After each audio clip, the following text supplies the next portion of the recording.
નમસ્કાર દર્શક મિત્રો, શિનોર સમાચારમાં આપનું હાર્દિક સ્વાગત છે। હું છું મેઘા અગ્રવાલ અને જોઈએ આજના મહત્વના સમાચાર।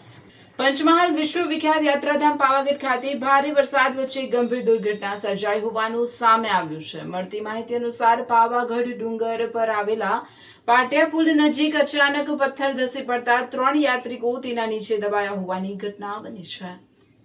પ્રાથમિક વિગતો મુજબ વિસ્તારમાં સતત વરસાદ વરસી રહ્યો હતો અને વરસાદી પાણીનો પ્રવાહ પણ વધી ગયો હતો, જેના કારણે ડુંગર પરથી પથ્થરો ખસી પડ્યા હોવાનું માનવામાં આવી રહ્યું છે।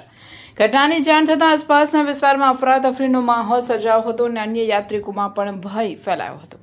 ઘટનાની જાણ થતાં સરપંચ સહિત ગ્રામજનોની રોપવે ટીમ તાત્કાલિક સ્થળ પર પહોંચી ગઈ હતી અને બચાવ કામગીરી શરૂ કરી હતી। સાથે જ પાવાગઢ પોલીસને પણ ઘટનાની જાણ કરવામાં આવી છે। પથ્થર નીચે 7 યાત્રાળુઓ દબાયાનું સામે આવ્યું। 2ના ઘટના સ્થળે મોત। ઈજાગ્રસ્તોને 108 અને લોકલ જીપ દ્વારા હાલોલ સરકારી હોસ્પિટલમાં લાવવાની તજવીજ હાથ ધરાઈ। હાલમાં પથ્થર નીચે દબાયેલા યાત્રિકોની ઓળખ અંગે કોઈ સત્તાવાર માહિતી મળી નથી। બચાવ કામગીરી પૂર્ણ થયા બાદ જ તેમની સ્થિતિ અંગે સ્પષ્ટ માહિતી મળી શકશે। વરસાદી મોસમ દરમિયાન પાવાગઢમાં મોટી સંખ્યામાં યાત્રિકો દર્શન માટે આવતા હોય છે। આવી પરિસ્થિતિમાં તંત્ર દ્વારા યાત્રિકોને સાવચેતી રાખવા અને જોખમી વિસ્તારોમાં અવરજવર ટાળવા અપીલ કરવામાં આવી છે। રિપોર્ટર દીપક તિવારી, શિનોર સમાચાર ન્યૂઝ, હાલોલ, પંચમહાલ।